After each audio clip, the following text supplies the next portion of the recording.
Yes, good morning, officers. Time for today's current affairs videos.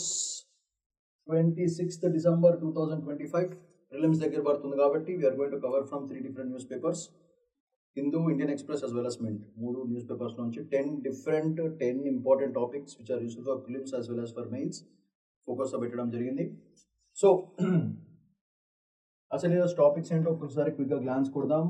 First topic for today, year of dissipating promises for Indian foreign policy. So foreign policy కొంచెం వీక్గా ఉంది అని చెప్పేసి ఓవరాల్గా article చెప్తుంది. Next, urban future with cities with dynamic ecosystems. Urbanization topic చాలా చాలా important ఇది. China flays Pentagon report alleging bid to weaken US India ties. US India ties పెరుగుతున్నాయి కాబట్టి చైనా వాళ్ళు ఫీల్ అవుతున్నారు. దాని మీద topic. India will soon become a self reliant of semi conductors, very important for SNT and economic డెవలప్మెంట్కి చాలా చాలా important. Next, constitution of India realised in Santali language, very important for your prelims. చాలా చాలా important ఇది topic. ఇది Santal rebellion, ఇవన్నీ కూడా గుర్తుపెట్టుకోవాలి మనము. సో ఇవన్నీ కూడా ఎక్కడికి వస్తాయి, మన బ్యూటిఫుల్గా ఇక్కడ దాకా వస్తాయి. అంటే హిందూ న్యూస్ పేపర్ది. Next, let's move on to Indian express లోంచి తీసిన articles. GDP growth likely to moderate with inflation nearing 4%. RBI panel member చెప్పాడు. సో అందుకే ఇది వెరీ ఇంపార్టెంట్ అవుతుంది మనకి. Topic number 6. Next, high court can now test special marriages act. Special marriages act వాటి constitutional validity. So ఆ పరంగా seventh important topic. Good news is lower income states are catching up. Very good news, very nice, beautiful. Eighth important topic. Quieter pointed reforms for ports, customs tariffs with big trade payoffs in budget అని చెప్పాడు. Ninth important topic. So ఇవన్నీ కూడా మనకి Indian express news paper నుంచి తీసుకున్న articles.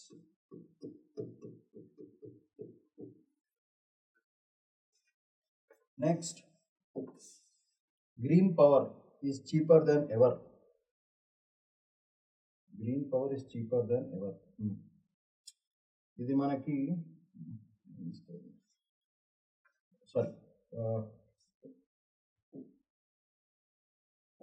ఇది mint news paper నుంచి తీసుకున్న ఆర్టికల్. ఇది క్వైటర్ పాయింటెడ్ రిఫార్మ్ స్పోర్ట్స్, ఇదంతా కూడా మనకి Mint news paper. Green power is cheaper but why discoms are buying coal. Distribution companies అన్నీ కూడా గ్రీన్ పవర్ చీప్గా అయినా సరే మన వాళ్ళు ఎందుకు కోల్ కొంటున్నారు, అదొక పెద్ద స్ట్రాటజీ. ఈ రెండు కూడా మనకి మింట్ న్యూస్ పేపర్ నుంచి వస్తున్న articles. So 9 and 10 come from Mint newspapers. So mint మీకు చెప్పాను కదా, ఎక్కువ ఫోకస్ ఈజ్ ఆన్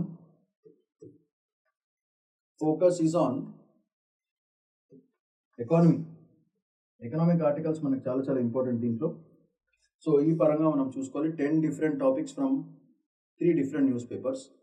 మీ పని తగ్గుతుంది, వీడియోస్ చూడండి, ఎనాలిసిస్ చేయండి. ఎనాలిసిస్ నేనే చేశాను ఆల్రెడీ. మీరు జస్ట్ ఒకసారి వీడియో చూసి మీకు ఇంకా ఏమైనా ఎక్స్ట్రా పాయింట్స్ లా కనపడితే అవి యాడ్ చేసుకోండి. ఎక్కువ ఇన్ఫర్మేషన్ కాదు, కాన్సెప్ట్స్ ఏమైనా మెన్షన్ చేసి చేయండి. That is how you have to study for UPSC. So moving on, 2027 5th January నుంచి మనకి ఫౌండేషన్ కోర్స్ స్టార్ట్ అవుతుంది. క్రాష్ కోర్స్ కూడా నడుస్తుంది. రెండు నడుస్తున్నాయి సైమల్టేనియస్గా. సో ఎనీ డౌట్స్ ఉంటే మీకు 8121199985కి కాల్ చేయండి. 1985 అది లాస్ట్లో ఇది. సో ఈ కోర్సులో మనం అసలు ఏమేమి కవర్ చేస్తాం, ఈ ఫౌండేషన్ కోర్సులో మీ ఫ్రెండ్స్కి వాళ్ళందరికీ చెప్పండి. స్ట్రాంగ్ ఎన్సీఆర్టీ బేస్ ఫౌండేషన్ ఇస్తాము. అడ్వాన్స్ జిఎస్ కవరేజ్ కూడా చేస్తాము. ప్రిలిమ్స్ అండ్ మెయిన్స్ బూస్టర్ కూడా ప్రొవైడ్ చేస్తాం మనము. ఖతర్నాక్ ఇదంతా. Next, 1000+ hours of classes provide చేస్తాము. Prelims and mains test series కూడా ప్రొవైడ్ చేస్తాము. డైలీ ప్రాక్టీస్ క్వశ్చన్స్ కూడా తయారు చేస్తాము అని చెప్పి సగర్వంగా చెప్తున్నాను. Next, weekly and monthly current affairs కూడా కవర్ చేస్తాము. 1-to-1 మెంటర్షిప్ కూడా కవర్ చేస్తాం విత్ పర్సనలైజ్డ్ ప్లానర్ ఒకటి. Complete GS book set provide చేస్తాం. 21 డిఫరెంట్ బుక్లెట్స్ ప్రొవైడ్ చేస్తాము with updated information. And validity is for 30 months. 30 months అంటే ఆల్మోస్ట్ 2.5 years మీరు మా దగ్గర కోచింగ్ తీసుకుని మంచి ర్యాంక్ సాధించడానికి కావాల్సిన ఎక్విప్మెంట్ అంతా శ్రీరామ్ ఐఏఎస్ హైదరాబాద్ దగ్గర అంటే మా దగ్గర ఉన్నాయని చెప్పి సగర్వంగా చెప్తున్నాను. సో అది matter. So let's move on to the first article for today. Year of dissipating promise of Indian foreign policy. Very important topic. మనకి పేపర్ 2, పేపర్ 3కి చాలా చాలా ఇంపార్టెంట్. ఇంటర్నేషనల్ రిలేషన్స్ మొత్తం అంతా ఫారెన్ పాలసీ మీద ఈ టాపిక్. ఇది ఫారెన్ పాలసీ. సో ఈ మొత్తం కూడా ఈ టాపిక్ లోంచి మనం తీసుకోవాల్సిన పాయింట్స్ ఏంటి? ఓవరాల్గా ఆర్టికల్ ఏం చెప్తుందంటే డిసిపేటింగ్ ప్రామిసెస్ అంటే ప్రామిసులు నిలబడట్లేదు. మనకేమో issue is about high ambition. మన కోరిక చాలా పెద్దది. హై అంబిషన్, భయంకరమైన అంబిషన్ ఉంది మనకి. అట్లనే కోరికలు కానీ లో డెలివరీ అంటే ఇంప్లిమెంటేషన్లో మనకి ప్రాబ్లమ్స్. ఇది ఇష్యూ. మొత్తం ఆర్టికల్ని 2 wordsలో చెప్పాలంటే మన దగ్గర పిచ్చ కోరిక, హై అంబిషన్ ఉంది, సూపర్ పవర్, గిప్పర్ పవర్ అన్నీ అయిపోవాలి. కానీ వర్క్ యాక్చువల్గా గ్రౌండ్ మీద ఇట్ ఈస్ లో డెలివరీ అని చెప్పేసి ఆర్టికల్ యొక్క ముఖ్య ఉద్దేశము. అది మీరు గ్రహిస్తే చాలా బాగుంటుందని నేను ఫీల్ అవుతున్నాను. నెక్స్ట్, సో ఈ అంబిషన్కి మనం కొన్ని రీసెట్టింగ్ ఆఫ్ పాలసీస్ చేసినాము. ఫస్ట్ ఎవరితో చేసినామంటే యుఎస్ వాళ్ళతో చేసినాం. So this first thing is what we have done is reset policies. పాలసీస్ని మనం రీసెట్ చేస్తున్నాం. ఫస్ట్ రీసెట్టింగ్ పాలసీస్ ఎవరితో చేస్తున్నాం అంటే యుఎస్తో చేస్తున్నాం. యుఎస్తో మనము bilateral trade agreements, BTAs, bilateral trade agreements భయంకరంగా సైన్ చేసినాము. యుఎస్ వాడు మనల్ని రెచ్చగొట్టినా సరే మనం మాత్రం చక్కగా బైలేటరల్ ట్రేడ్ అగ్రిమెంట్స్ చేసాము. యుఎస్, UK, EU వీళ్ళందరితో మనము బైలేటరల్ ట్రేడ్ అగ్రిమెంట్స్ చాలా తయారు చేసుకున్నాము. ఇది కాకుండా ఆస్ట్రేలియా, న్యూజిలాండ్తో కూడా మనము BTAs అంటే బైలేటరల్ ట్రేడ్ అగ్రిమెంట్స్ భయంకరంగా సైన్ చేశాము. This shows that our policy is a little bit reset. So మనం ఏం చేసామంటే ఇవి చేసాము బైలేటరల్ సైన్ అగ్రిమెంట్స్. కానీ నెగోసియేషన్స్ వచ్చేటప్పటికి మాత్రం negotiations incomplete. Okay, only symbolic gestures చేసినాము. మీరు నేను బాయ్ symbolic gestures. So real ground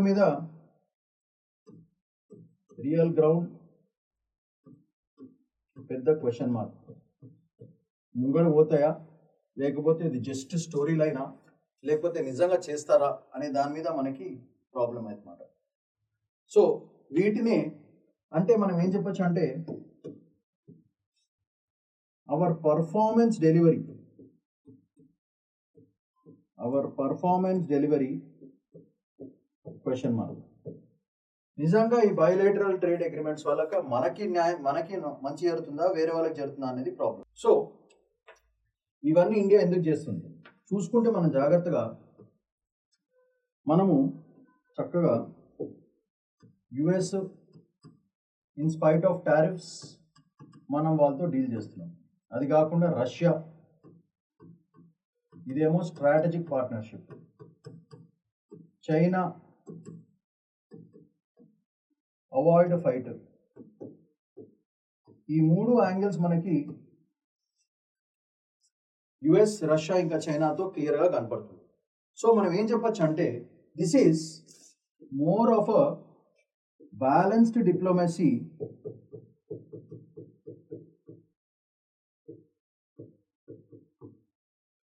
for what, దేనికి ఇదంతా? Because we are looking for most important thing is autonomy. మన జోలికి ఎవరు రాకుండా మనం ప్రొటెక్ట్ చేసుకుంటున్నాం అంతే. అటానమీ ఇక్కడ తగ్గకుండా ఎకనామిక్ అటానమీ కానీ, సావరిన్ అటానమీ కానీ, ఏ అటానమీ అయినా సరే ఎకనామిక్ ఇవన్నీ అటానమీకి చేయాల్సిన పరిస్థితి ఎందుకు వస్తుంది?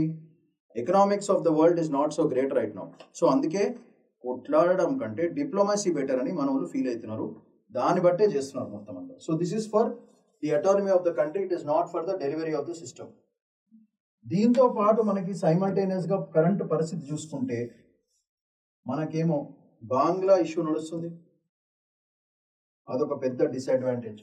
అంటే this we can say as regional instability నడుస్తుంది. పొలిటికల్ ఇన్స్టెబిలిటీస్ చాలా నడుస్తున్నాయి. North east conflicts, that is also reason మనకి ఇంటర్నల్ సెక్యూరిటీకి ప్రాబ్లం అవుతుంది. ఓకే, ఇది కాకుండా మనకి బంపర్ ఆఫర్ లాగా మనకి ఇంకొక పెద్ద డీల్ ఎక్కడ సైన్ అవుతుందంటే సౌదీ అరేబియా, యుఏఈ, పాకిస్తాన్ వీళ్ళందరిది ఒక బ్లాక్ క్రియేట్ అవుతుంది. సో వీళ్ళది కూడా మనకి ఒక పెద్ద లొల్లి స్టార్ట్ అవుతుంది. సో దీనివల్ల వరల్డ్ ఎకనామిక్ దాని మీద మనకి చాలా చాలా ప్రాబ్లమ్స్ అవుతుంది. అది కాకుండా యుఎన్ వాళ్ళ గోలా, గాజా ప్రాబ్లమ్స్, ఇజ్రాయెల్ ప్రాబ్లమ్స్, ఇవన్నీ కూడా సైమల్టేనియస్గా మనల్ని హిండర్ చేస్తున్నాయి మన ఎకనామిక్ ప్రోగ్రెస్కి. సో దానివల్ల పర్ఫార్మెన్స్ కొంచెం బాగా డౌన్ అయింది.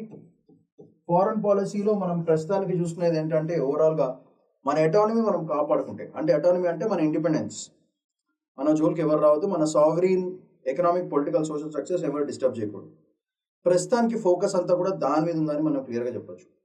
అందుకే ఫారెన్ పాలసీ పరంగా సింపుల్గా క్లుప్తంగా చెప్పాలంటే అందరినీ ఫ్రెండ్లీగా మెయింటైన్ చేస్తున్నాము, ఎవరితో గొడవ పెట్టుకోవట్లేదు. ఎందుకంటే కరెంట్గా మనకి ఇంపార్టెంట్ బిజినెస్ ఏడా కూడా తగ్గకూడదు. ఇప్పుడు కాకపోయినా 5 years 6 years down the line మన బిజినెస్ సప్లై చైన్ నెట్వర్క్ స్ట్రాంగ్గా ఉండాలి. అప్పుడే ఫారెన్ డిప్లొమసీ అనేది మంచిగా ఉంటుందని బేసికల్గా వాళ్ళు ఫీల్ అవుతున్నారు. అది matter, that is the matter of the country. అది మనం గ్రహించుకోవాలి. ఓకే. సో దీనికి కావాల్సిన నోట్స్ క్లియర్గా ప్రొవైడ్ చేసిన నేను. Reset ties with US, New Zealand, high visibility engagement, diplomatic signaling బాగుంది, కానీ over dependence on leader centric diplomacy అదొక problem. Energy ties with Russia, చైనాతో స్టేబుల్ టైస్, స్ట్రాటజిక్ ఎకనామిక్ బాగుంది, sanctions diplomacy is going on. India's economy narrowed due to US economic coercion. So balancing great powers is becoming costlier because of the polarized global disorder. That should be your conclusion. ఇట్లాంటి statements మనము మీ mains ఆన్సర్లో కన్క్లూజన్కి వాడుకోవచ్చు.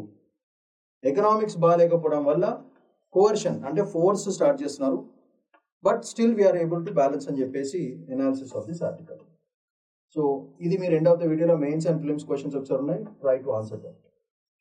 Next topic for today is about the urban future of the cities. ఇది చాలా ఖతర్నాక్ topic. మనకి paper 1, paper 2, paper 3కి చాలా చాలా important వస్తుంది.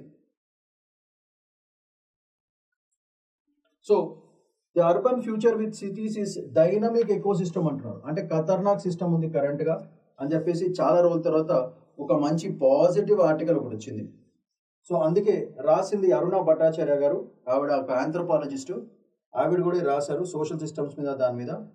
సో ఈవిడ చెప్పిన అనాలిసిస్ ఏంటో ఒకసారి క్విక్గా గ్లాన్స్ కొడతాం. First, urban areas are not just concrete కాదు అంతా, it is a social system. అని చెప్పేసి మనం గర్వంగా చెప్పుకోవచ్చు. సోషల్ సిస్టమ్స్ నేను చూస్తుంటే మనం ఆలోచించేది అంటే ఇట్ ఈస్ కాంక్రీట్గా ఉంది మనం చెప్పచ్చు. It is concrete, it is not concrete అంటే బేసికల్గా ఇక్కడ ఇట్ ఈస్ నాట్ కాంక్రీట్. మనం అర్బన్ సిటీస్ అంటే it is just a cluster of concrete jungle అని మాటికి అంటూ ఉంటాము, కానీ it is not a concrete jungle.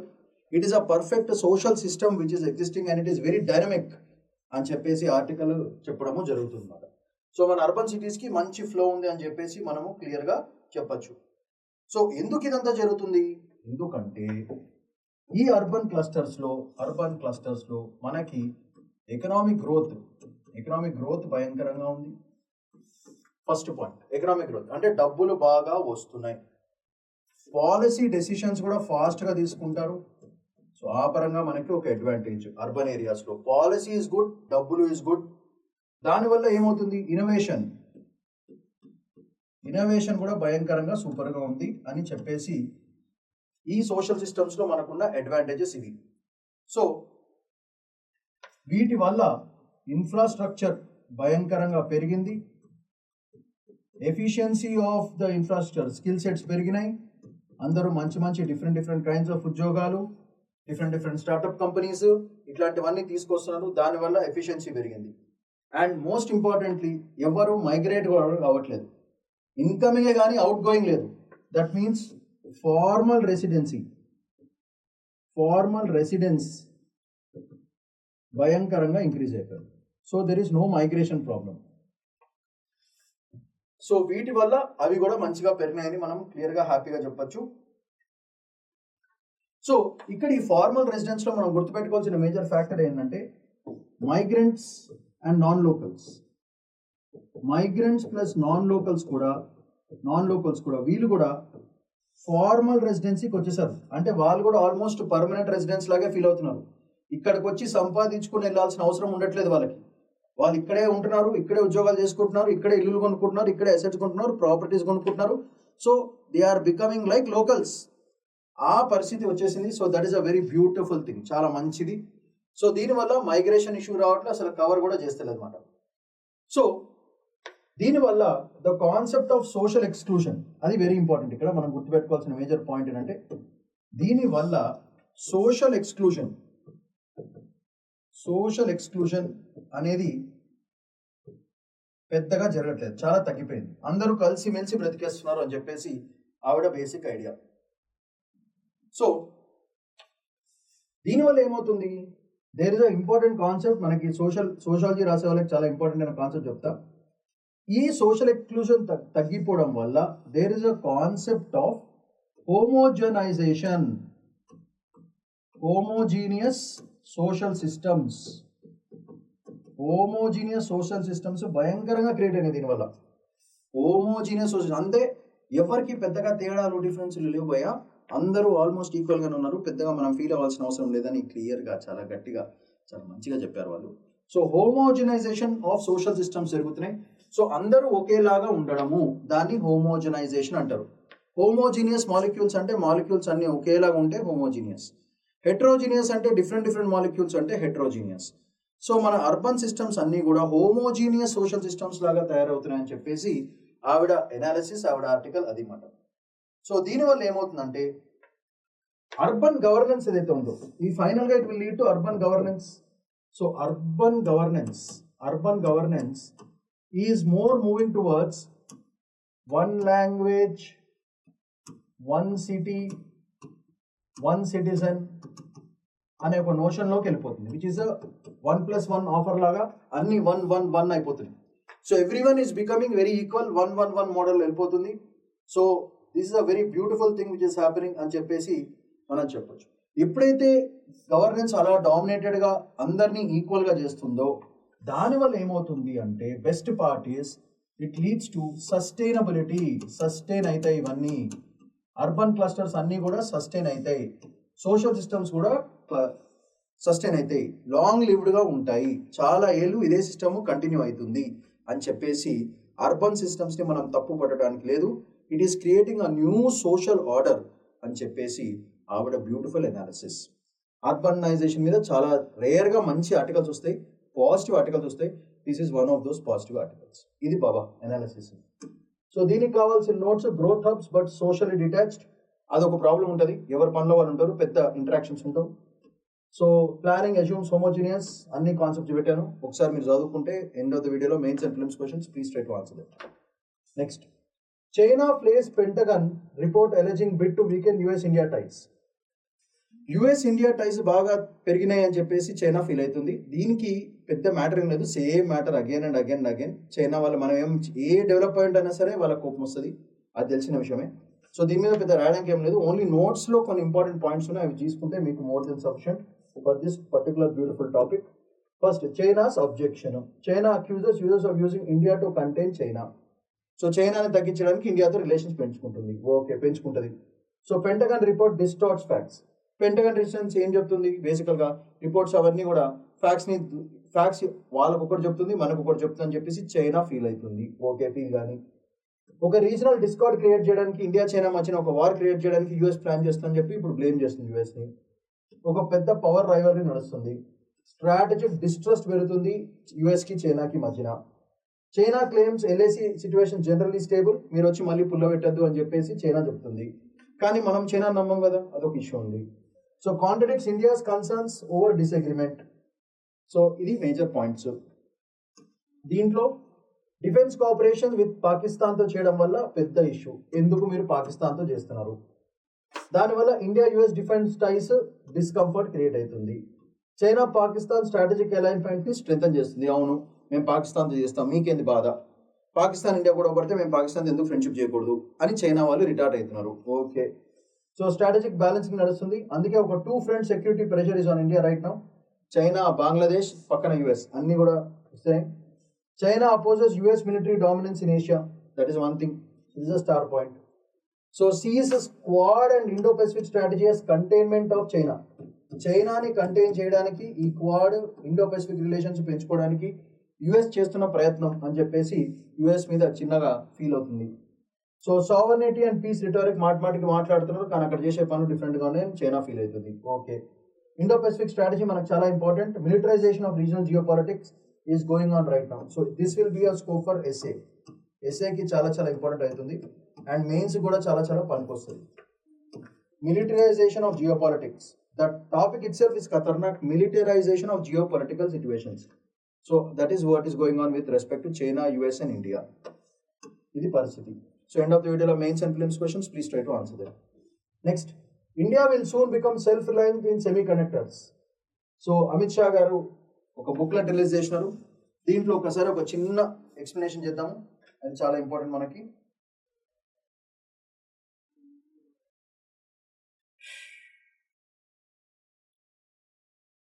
So బేసికల్గా ఈ ఆర్టికల్ యొక్క ముఖ్య ఉద్దేశం ఏంటో చూద్దాం. First, from India semi conductor industries లో మనకి ఫ్రమ్ బిగ్ ఇంపోర్టర్ స్టేటస్ నుంచి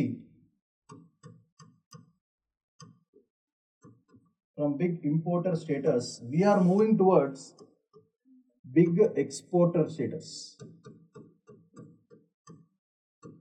త్వరలో మనకి ఇది వస్తుంది అని చెప్పేసి గేమ్ అంతా ఇది మాట. సెమీ కండక్టర్స్ ఇండస్ట్రీలో from importing to exporting status కి ఇండియా పెరుగుతుంది అని మన విజన్, అది మనం గుర్తుపెట్టుకోవాలి. సో మనకు తెలుసు అసలు సెమీ కండక్టర్స్ ఏ ఫీల్డ్స్ లో చాలా యూస్ఫుల్ అనేది మోస్ట్ ఇంపార్టెంట్. ఏ ఫీల్డ్స్ లో మనం పెంచుకుంటాము ఈ సెమీ కండక్టర్స్? ఫస్ట్ ఒకటేమో డిఫెన్స్, ఇంకోటేమో ఎలక్ట్రానిక్స్. ఓకే, థర్డ్ మనం యూజ్ చేసేది defence, electronics and industry field, electrical vehicles, artificial intelligence industries కి. చూసారా, ఇన్ని ఫీల్డ్స్ లో మనము సెమీ కండక్టర్ యూటిలిటీ మనకు అంతుంది బేసికల్ గా. And finally telecommunication. ఈ అన్ని సెక్టర్స్ లో మనము సెమీ కండక్టర్ వాడబోతున్నాం అని చెప్పి క్లియర్ గా ప్రాబ్లం. సో ఇవన్నీ మనకి ఎందుకు యూస్ఫుల్? మనకేమో స్ట్రాటజిక్ ఎటానమీ క్రియేట్ అవుతుంది,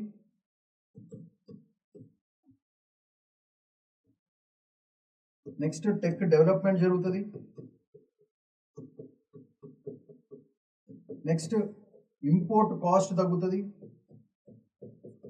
ఇంపోర్ట్ కాస్ట్ భయంకరంగా తగ్గుతుంది, స్ట్రాటజిక్ ఎటానమీ ఉంటుంది, టెక్ డిపెండెన్సీ మనకి టెక్ ఇది ఉంటుంది. అండ్ ఫైనల్ గా ఇవన్నీ కూడా it will lead to the concept of national security.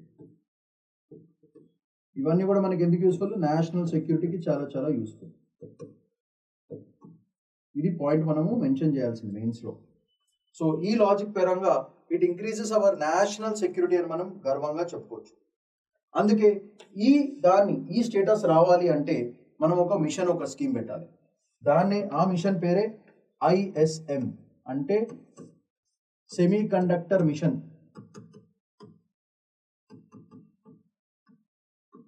ఈ మిషన్ ని మనము ఇంప్లిమెంట్ చేయడం జరుగుతుంది. So Indian semi conductor mission, దీనికి ఆల్మోస్ట్ ఇది ఎందుకు మనకి ప్రిలిమ్స్కి చాలా చాలా ఇంపార్టెంట్ అంటే దీని మీద 2 lakh crores ఈ ప్రాజెక్ట్కి శాంక్షన్ అవ్వడం జరిగింది. 2 లక్షల కోట్లు దీని మీద పెడుతున్నారు. దేనికి అంటే చిప్ ఫ్యాబ్రికేషన్కి అండ్ సెమీకండక్టర్ మ్యానుఫ్యాక్చరింగ్కి. ఈ రెండింటికి 2 లక్షల కోట్లు శాంక్షన్ అవ్వడం జరిగింది. సో దీంట్లో మనకి కొంచెం అసెంబ్లీ, టెస్టింగ్, మార్కెటింగ్ మూడింటి కూడా పనికొస్తుంది అన్నమాట. సో దీంతో పాటు ఇవన్నీ కూడా అసెంబ్లీకి, మార్కెటింగ్కి చాలా చాలా ఇంపార్టెంట్ ఇది, అండ్ టెక్నాలజీ అప్గ్రేడేషన్, ఇవన్నిటి కూడా మనకి చాలా చాలా యూస్ఫుల్. ఈ 2 లక్షల కోట్లు ఆ ప్రోగ్రామ్కి ఇంప్లిమెంట్ చేద్దామని చెప్పేసి ఓవరాల్గా ఐడియా. సో అయితే ఏం చేస్తున్నారు, సెంటర్ మొత్తం చూసుకుంటుందా? కాదు. ఈ పనిని డెలిగేట్ చేస్తున్నారు. సెంటర్ కొంచెం పనిచేస్తుంది, స్టేట్స్కి కూడా కొంచెం పనిచేస్తున్నాయి. సో దీంట్లో మనం చూసుకోవాల్సిన మేజర్ పాలిటీ యాంగిల్లో చూసుకుంటే centre, state, federal works, federal nature కూడా భయంకరంగా ఇంక్రీజ్ అవుతుంది. సెంటర్ కూడా దీంట్లో స్టేట్స్ కూడా మంచిగా పార్టిసిపేట్ చేసి cooperative competitive federalism is starting. So ఇవన్నీ మనం ఎందుకు చేస్తున్నాము? అంత అవసరం ఏముంది? ఎందుకంటే మన ఓవర్ డిపెండెన్స్ ఆన్ చైనా మీద తగ్గించుకోవడానికి. అందుకే మన బేసిక్ ఫండా ఏంది ఇక్కడ, China supply chains, manufacturing chains అన్నిటిని కూడా తగ్గించడానికి, containment of China's over dominance and semiconductor and chip manufacturing, వాటిని తగ్గించడానికి ఇండియా ఈ 2 లక్షల కోట్లు పెడుతుంది. అండ్ దీని వల్ల మనకు ఫైనల్గా మన ఇలా చేయడం వల్ల మన ఆత్మ నిర్భర్ భారత్ ప్రోగ్రామ్ కూడా భయంకరంగా ఎఫెక్ట్ అవుతుంది. మంచిది అని చెప్పేసి అమిత్ షా గారు ఒక బుక్ రిలీజ్ చేస్తూ పుష్ చేశారన్నమాట. సో దీనివల్ల ఏమవుతుందంటే చైనాకి పెద్ద షాక్, పాలసీలో మనకు బెనిఫిట్, నేషనల్ సెక్యూరిటీకి బెనిఫిట్, ఆటానమీకి బెనిఫిట్, అండ్ ఫైనల్గా మన national security along with Atma Nirbhar Bharat program. From net importer we will become net exporter అని చెప్పేసి ఓవరాల్గా మన ఫ్యూచర్ విజన్ అది. దానికి కావాల్సిన డబ్బులు కూడా, సరంజామా కూడా మనం తయారు చేసుకున్నాం. ఇది మ్యాటర్. సో దీనికి కావాల్సిన notes domestic manufacturing plus exports, Atma Nirbhar Bharat, strategic industries, import dependence తగ్గించుకోవాలి, 2 లక్షల కోట్లు, ఇన్వెస్టర్ కాన్ఫిడెన్స్ ఇంక్రీజ్ అయితే సప్లై చైన్ లోకలైజేషన్ కూడా భయంకరంగా ఇంక్రీజ్ అవుతుంది. ఈ వర్డ్స్ వాడాలమ్మా. రీజనల్ ఇన్వెస్ట్మెంట్స్ పెరుగుతాయి, states emerging, comparative and competitive federalism, competitive cooperative federalism. This is very important. So దీని మీద మనకు ఒక మెయిన్స్ క్వశ్చన్ వచ్చే ఛాన్స్ ఉంటుంది. మెయిన్స్కి చాలా చాలా యూస్ఫుల్ ఇది.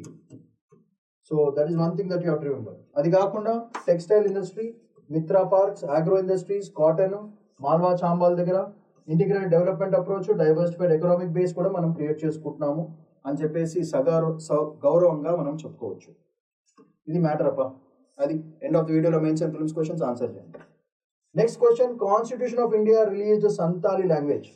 Super important for prelims. ప్రిలిమ్స్కి భయంకరంగా ఇంపార్టెంట్, సూపర్ ఇంపార్టెంట్. సో ఈ ఇంపార్టెంట్లో మనకి నోట్స్ చాలా చాలా ఇంపార్టెంట్. ఈ నోట్స్ లోంచి అట్లీస్ట్ మనము 2-3 క్వశ్చన్స్ ఎక్స్పెక్ట్ చేయొచ్చు. సో దీంట్లో చూసుకుంటే మనకి constitution of India was released in Santali language. Script పేరు చాలా ఇంపార్టెంట్ అబ్బా. స్క్రిప్ట్ పేరు ఓల్ చికీ స్క్రిప్ట్, OL చికీ. చిక్రీ సాంగ్ గుర్తుపెట్టుకోండి, ఓల్ చికీ స్క్రిప్ట్. ఆ స్క్రిప్ట్ ఏంటని అడుగుతారు. స్క్రిప్ట్ మీకు మర్చిపోతే చిక్రీ సాంగ్ గుర్తుపెట్టుకోండి. రామ్ చరణ్ గారిని రామ్ చరణ్ ఉంది కదా, చిక్రీ సాంగ్. అట్లానే ఓల్ చిక్రీ అని గుర్తుపెట్టుకోండి, ఈజీగా ఉంటుంది మీకు గుర్తుపెట్టుకోండి. So Ol Chiki is the script's name.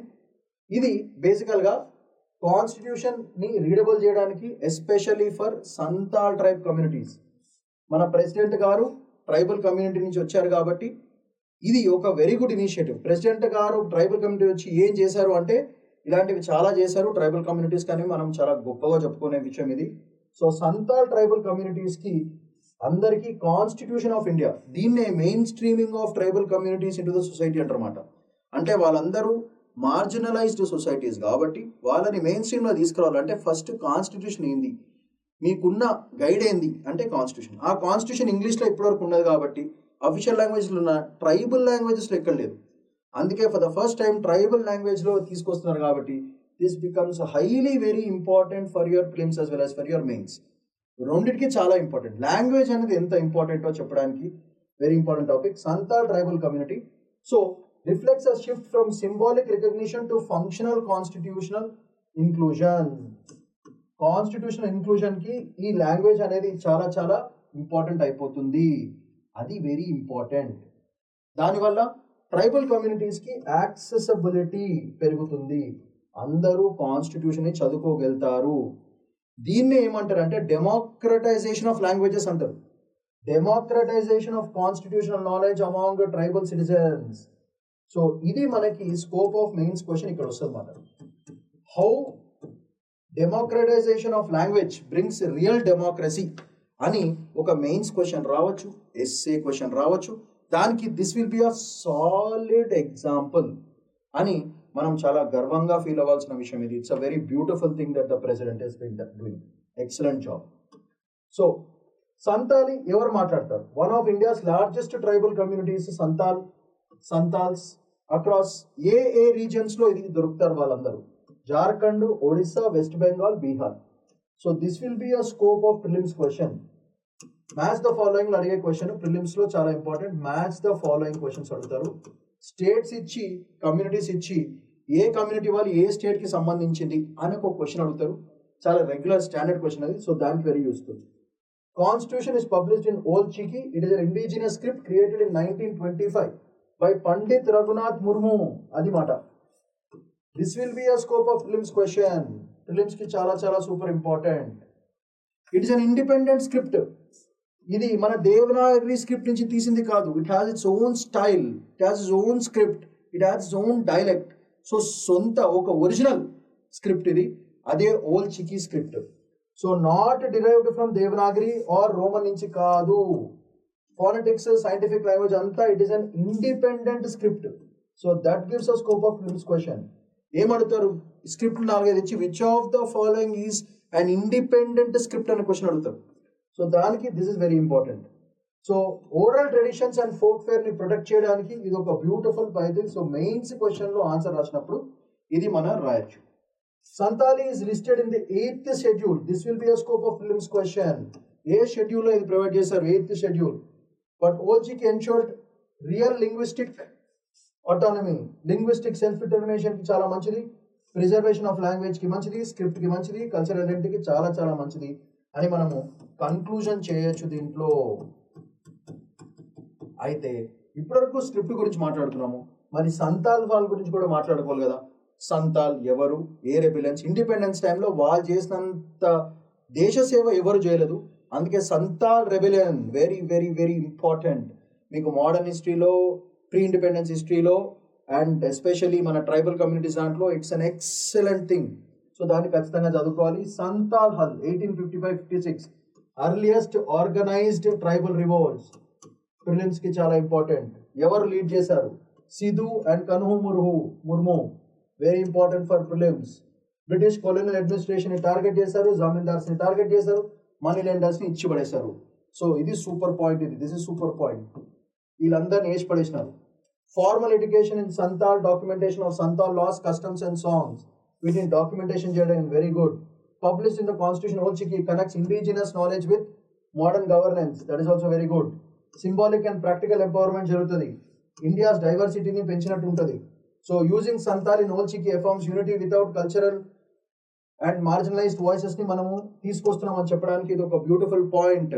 India నిజంగా గవర్నెన్స్ చేస్తుంది. Remote villages, remote almost endangered గా ఉన్న స్క్రిప్ట్స్ ని తీసుకొచ్చి కాన్స్టిట్యూషనల్ స్టేటస్ ఇచ్చారంటే ఒక్కసారి ఆలోచించండి ఎంత ఇంపార్టెంట్ ఫ్యాక్టర్ ఇది. సో అది మ్యాటర్. సో దీనికి వెనకాల ఉన్న prelims as well as mains questions కూడా మీరు ఆన్సర్ చేసి మాకు పంపిస్తే మేము కరెక్ట్ చేసి ఇస్తాం. అది matter. Okay, next. GDP growth likely to moderate with inflation nearing 4%. RBI panel member చెప్పడం జరిగింది. ఇక్కడ కూడా మనకి 2 పాయింట్స్ ఇంపార్టెంట్. ఆ పాయింట్స్ ఏంటో చెప్తాను. సో బేసికల్ గా GDP growth 4%. GDP growth is expected to moderate at inflation approaches 4%. బేసికల్ గా మన ఇన్ఫ్లేషన్ ఎప్పుడు 4% to 2% మధ్యలో ఉంటే బాగుంటుంది అని చెప్పేసి పెద్ద పెద్ద స్పెషలిస్ట్ చెప్పడం జరుగుతుంది. ప్రస్తుతానికి 4% దగ్గరికి వెళ్తుంది, ఎందుకంటే వరల్డ్ లో సిచ్యువేషన్స్ బాగాలేదు. స్లో డౌన్ ఇస్ యాంటిసిపేటెడ్, అంటే ముందే అనుకున్నారు ఇది జరుగుతుంది అని చెప్పేసి. Calibrated but not abrupt, sudden గా వచ్చింది కాదు. Reflects alignment with monetary policy committee, MPC ఏం చెప్పిందో దాన్ని బట్టే పోతుంది. జీడిపి గ్రోత్ 8% ఫైనాన్షియల్ ఇయర్ 26, అది జరిగింది. 26 expected to become 7%. RBI projection ఏమో అప్రాక్సిమేట్లీ 7%, 26కి Q4లో 6.5%, 27కి 6.7 to 6.8%. This is the expected values which RBI panel member చెప్పారు. ఎక్స్పెక్టెడ్ వాల్యూస్ ఇవన్నీ. So this is not abrupt, ఇది సడన్ గా రాలేదు అని చెప్పడానికి ప్రూఫ్ మాట ఇది. ఖచ్చితంగా ఇట్లా జరుగుతుంది, మేము ఎక్స్పెక్ట్ చేశాము అని చెప్తున్నారు. That is the best part. So inflation moving close to RBI's 4% target. Policy rate ఏమో 6.5 నుంచి 5.25 తీసుకొచ్చారు. బీపీఎస్ వాల్యూస్ లాస్ట్ ఇయర్ ఒకటే 125 బీపీఎస్ పాయింట్ తగ్గించారు. ఎవిడెన్స్ ఆఫ్ ఓవర్ హీటింగ్ అని క్లియర్ గా చెప్పొచ్చు. Flexible inflation targeting in action. Stable inflation anchors expectations of house holds and firms కి కొంచెం ఇబ్బంది పడతారు. Support growth without risking policy. Balances policy credibility మంచిది, డొమెస్టికల్ గా యాజ్ వెల్ as ఇంటర్నేషనల్ గా మనకు మంచిది. మ్యానుఫ్యాక్చరింగ్ కెపాసిటీ యూటిలైజేషన్ 74 to 75%, ఇది తగ్గింది. ప్రీవియస్ గా 80% ఉండే, 80% నుంచి 74 to 75 వచ్చింది. ప్రీమెచ్యూర్ టైటింగ్ చేస్తలేదు.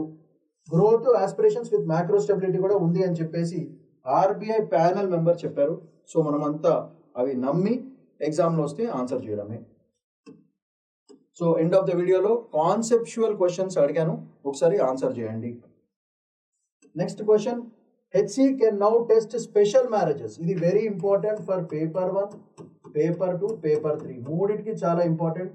And it is also very very useful for your ethics, and it is also very very useful for writing and essay on special marriages act. మూడింటికి అన్నిటికీ literal గా ప్రతి దానికి చాలా ఇంపార్టెంట్ అయిన ఖతర్నాక్ టాపిక్ ఇది అని నేను చెప్తున్నాను.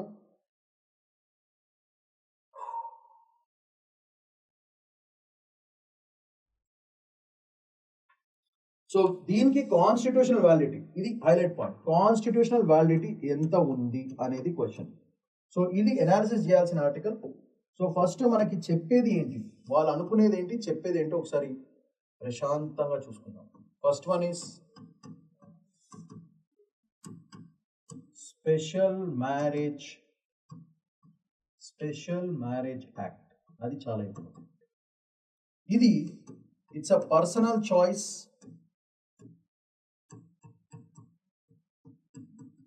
దానికి ప్రైమసీ ఇచ్చారు. స్టేట్ అంటే గవర్నమెంట్, దాని powers over this act is very limited. State limitations చాలా, స్టేట్ యొక్క పవర్స్ దాని మీద చాలా తక్కువ అని చెప్పచ్చు. సో దీంట్లో ఇంపార్టెంట్ అయిన సెక్షన్స్ ఏంటంటే సెక్షన్ 6 ఒకటి ప్లస్ సెక్షన్ 7. మొత్తం గేమ్ అంతా ఈ 2 సెక్షన్స్ మీదే క్లియర్ గా ఉంది అని చెప్పడం జరుగుతుంది. సో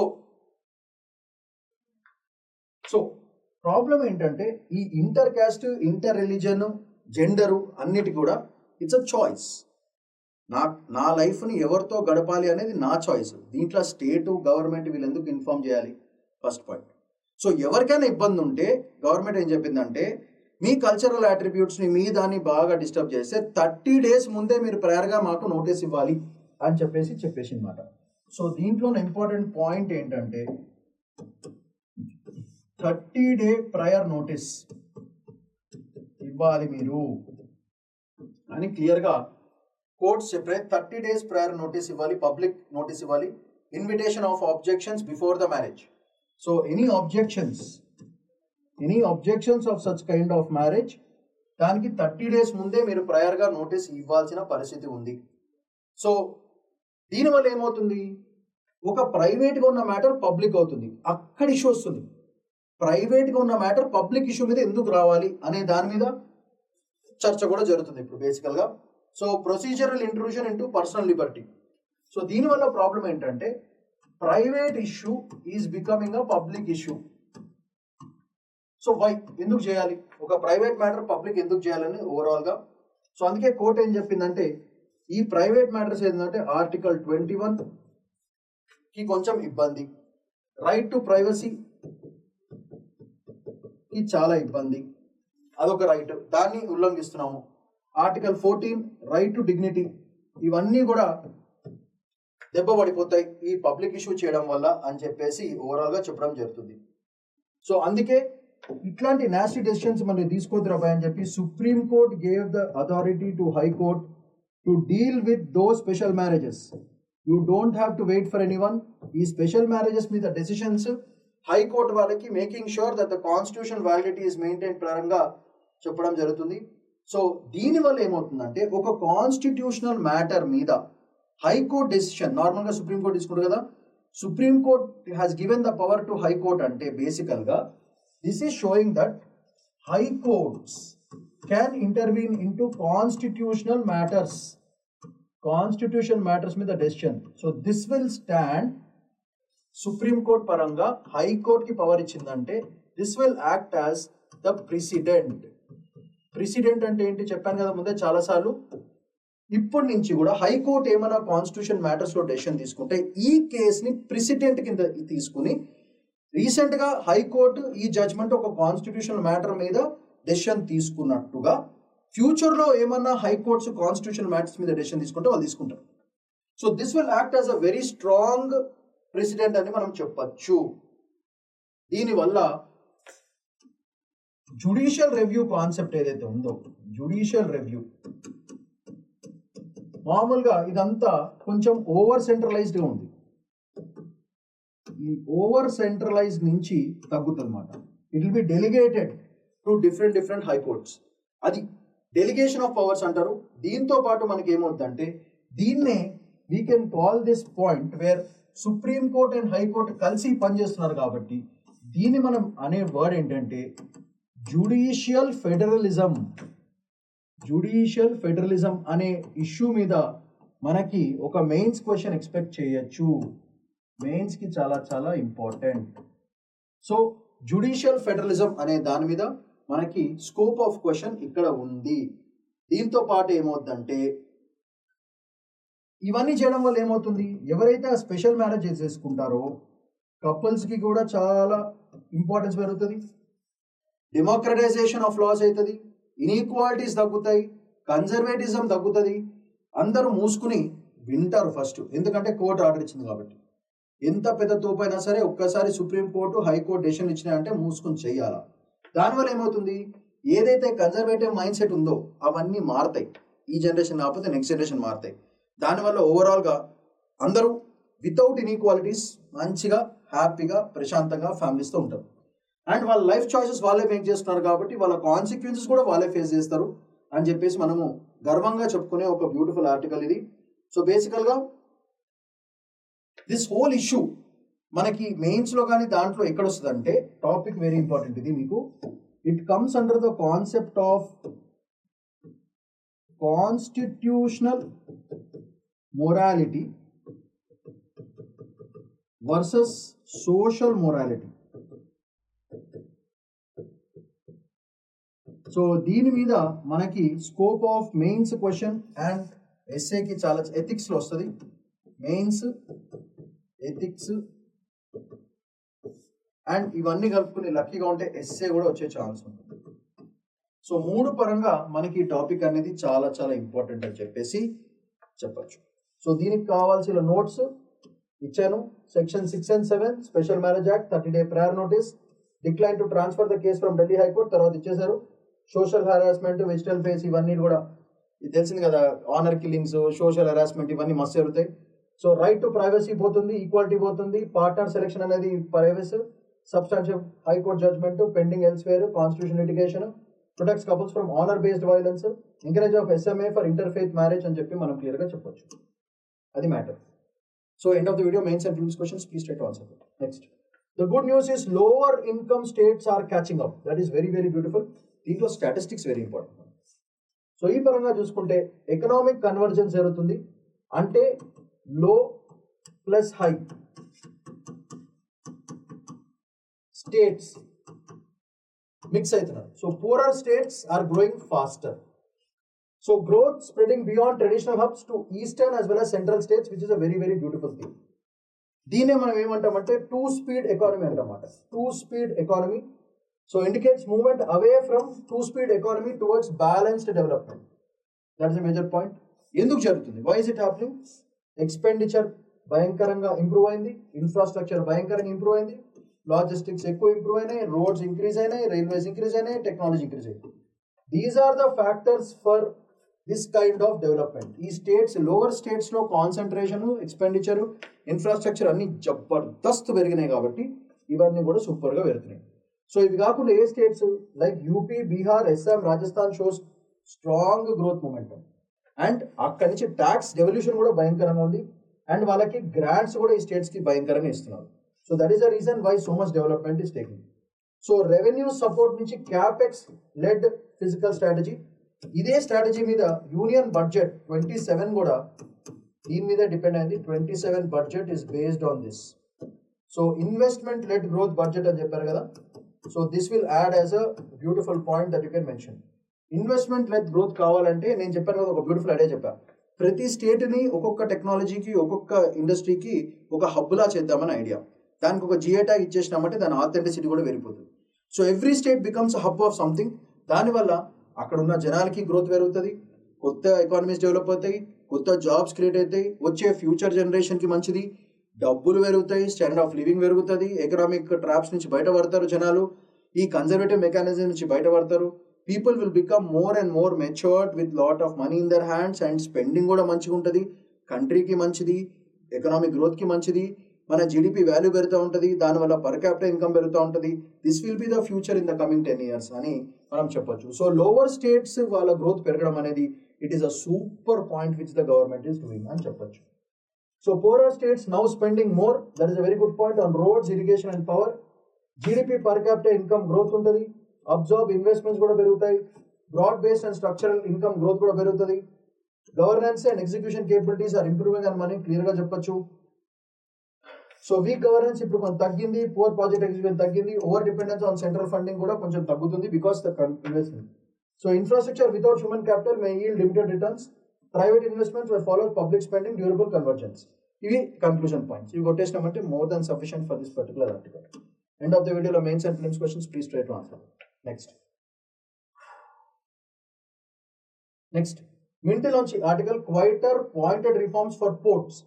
పోర్ట్స్ మీద వచ్చింది కాబట్టి వెరీ ఇంపార్టెంట్.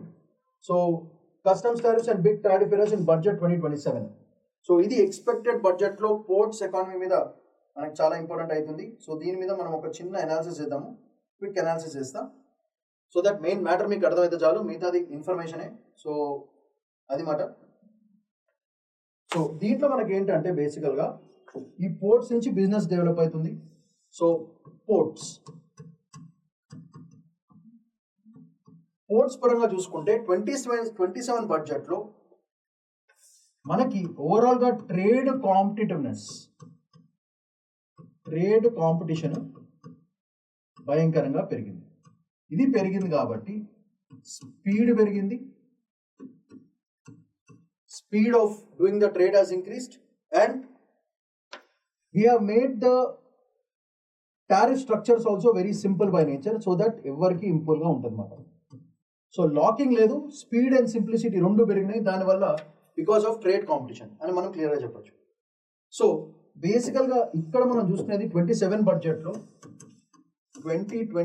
బడ్జెట్లో we are moving away from tariff control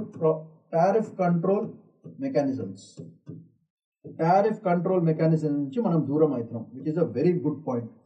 so ease of doing business will become more. So దీనివల్ల ఏమవుతుంది, పోర్ట్ ఎఫిషియన్సీ పెరుగుతుంది, కస్టమ్స్ ఓవర్ ఇన్వాల్వ్మెంట్ తగ్గుతుంది, which is a very good point. Custom officers వాళ్ళు అంతా తగ్గుతుంది, సింప్లిఫైడ్ ప్రొసీజర్ అండ్ ప్రొసీజర్ కూడా very సింపుల్గా చేసేస్తున్నారు 27 బడ్జెట్లో, అది ఎక్స్పెక్టెడ్. సో బేసికల్గా ఎందుకు ఇది చేస్తున్నారంటే స్టాటిస్టిక్స్ పరంగా వన్ డే డిలే అయితే షిప్పింగ్ కానీ ఏదన్నా సరే 1% లాస్ అంటే it will run into thousands of crores loss అవుతుంది. సో అందుకే ఇలాంటి థౌజండ్స్ ఆఫ్ క్రోర్స్ మనం లాస్ కాకూడదు కాబట్టి అన్ని సింప్లిఫైడ్ చేసి ప్రొసీజరల్గా ease of doing business increase చేస్తున్నారు. సో డైరెక్ట్గా దీంట్లో ఏం చేస్తున్నారంటే ఇవన్నీ చేయడానికి మనకి టెక్నాలజీ కావాలి. Therefore what they are doing full digitisation. మొత్తం నెట్వర్క్ అంతా కూడా చాలా డిజిటైజ్ చేస్తున్నారు. ఆటోమేషన్ చేస్తున్నారు భయంకరంగా. ఆటోమేషన్ ప్లస్ డోర్ డెలివరీ లాగా we are looking for direct port delivery.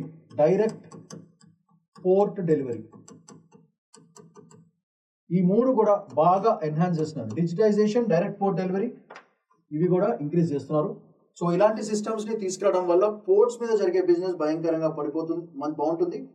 So మన లాజిస్టిక్స్ ప్రకారంగా ఈ పోర్ట్స్ ద్వారా మనకి 13 to 14% of our GDP comes from ports and other things.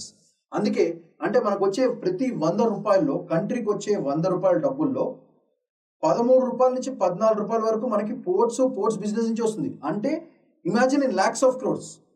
అంటే మనకి ఒక 100 లక్షల కోట్లు వస్తున్నాయంటే దాంట్లో 14 లక్షల కోట్లు మనకి పోర్ట్స్ ద్వారా వస్తున్నాయి. సో ఈ మెకానిజమ్స్ మనం ఎక్కడ డిస్టర్బ్ చేయకుండా ఇంప్రూవ్ చేసుకోవాలి. సో ఈ బిజినెస్ వల్ల మనకి జీడిపి పరంగా approximately 10% of our GDP contribute చేస్తుంది. 10% of our GDP is being, మన మొత్తం బిజినెస్ లో 10% GDP is coming from this ports అని మనం చెప్పొచ్చు.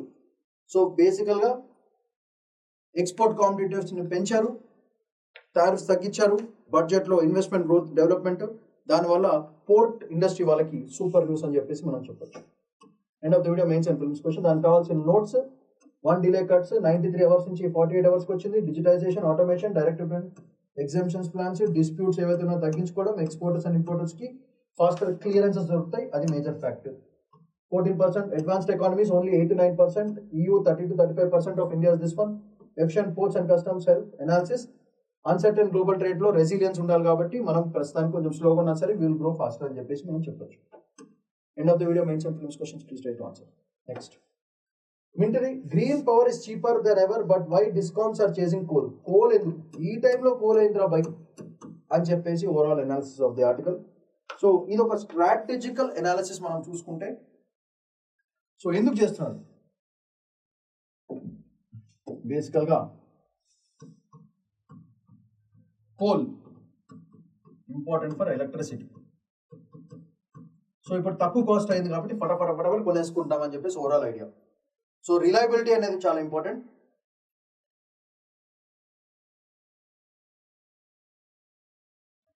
సో మనం చూసుకుంటే సోలార్, విండ్ ప్యానల్స్ వీటి మీద మనకి మంచిగానే ఉంది. దాంతోపాటు న్యూక్లియర్ నోహౌ కూడా మనకి బాగానే ఉంది. బట్ ఓన్లీ 3% కాంట్రిబ్యూషనే, దీనివల్ల కూడా ఓన్లీ 6% కాంట్రిబ్యూషన్, ఇలాంటి కాంట్రిబ్యూషన్ ఉన్నాయి. సో అందుకే ఇంకా మనం టెక్నికల్గా అంత బ్యూటిఫుల్గా డెవలప్ కాలేదు కాబట్టి డిస్కౌంట్స్ అందరూ కూడా చక్కగా కోల్ కొనుక్కుందాం హ్యాపీగా, ట్రెడిషనల్ మెకానిజమ్స్. అందుకే తక్కువ కాస్ట్ ఉన్నాయి కాబట్టి టకటగా కొనుక్కోవాలని ఓవరాల్ ప్లాన్, అది మేజర్. సో దీంట్లో మనకి చూసుకుంటే దీంట్లో 2.5 to 4 units, 6 to 6.4 units cheaper renewables ఉన్నా సరే states prefer coal contracts only, అది major point. Electricity procurement is driven by reliability, not headline tariff. Renewables are intermediate and weather dependent, అదొక పెద్ద ప్రాబ్లం. రెన్యూబుల్స్ అనేవి వెదర్ డిపెండెంట్ కాబట్టి weather ఏమైనా మారిందంటే మనం బొక్క పడిపోతుంది అని చెప్పేసి. Coal provides 24/7 base line storage solutions, easy దానికి. Discounts prioritise grid stability over marginal cost savings, అది మేజర్ టార్గెట్. సేవింగ్స్ ఇంపార్టెంట్ కాదు, సప్లై ఇంపార్టెంట్ మనకి అని చెప్పేసి overall idea. So battery storage cost remain high in supply chain networks. Without storage grid upgrade జరగదు, cheap green power దొరకదు మనకి. దానివల్ల financial stress increase అవుతాయి, పొలిటికల్ ప్రెషర్ ఉంటుంది. PPS reduce uncertain planetary risks. India plans 100 gigawatts coal capacity by 2032, దీని ఒక target పెట్టుకున్నాము. Concern over climate commitment కి ఏమవుతుందో తెలియదు, ఇది ఒక పెద్ద క్వశ్చన్ మార్క్. సో ఒక డ్యూయల్ ట్రాక్ ఎనర్జీ ట్రాన్సిషన్ చేద్దాం అంటే రెన్యూబుల్స్ ఒకవైపు, కోల్ కూడా ఒకవైపు అని చెప్పేసి ఓవరాల్ గా మన ఐడియా. సో డిస్కౌంట్స్ అందుకే కన్జర్వేటివ్ మెకానిజమ్స్ మీద ఎక్కువ ఇన్వెస్ట్ చేస్తే బెటర్, ఎందుకంటే ఈ renewables are depend on weather and ఈ దాంట్లో ఉన్న ఎక్కువ పెద్ద ప్రాబ్లం అంటే పొలిటికల్ ప్రెషర్. సో ఇవన్నీ తగ్గించుకోవడానికి డిస్కౌంట్స్ చక్కచక్కగా పోయి కోల్ బేస్డ్ ఫ్యూయల్స్ అన్ని కొనేస్తున్నారు, అది matter. So let's move to prelims and mains expected questions. So let's look at this one. Reference to India's foreign policy మీద question. Explains why migrants and Indian citizens are more vulnerable right now. Indo-Pacific strategy మీద question. Strategically important with respect to semiconductor industries మీద question. Santali language మీద question. India's inflation target అదొక question. Mandatory public notice required for Special Marriage Act మీద question. Directly supports regional economic convergence in India, దాని మీద question. Reflects objective of the trade reforms మీద question. Despite lower tariffs, renewable energy faces limited adoption mainly because of what? అనే question. So దీనికి key provide చేశాను. ఒకసారి mains questions కూడా ఫటాఫట్ చూసేద్దాం. First question, India's foreign policy today face a widening gap between ambition and delivery.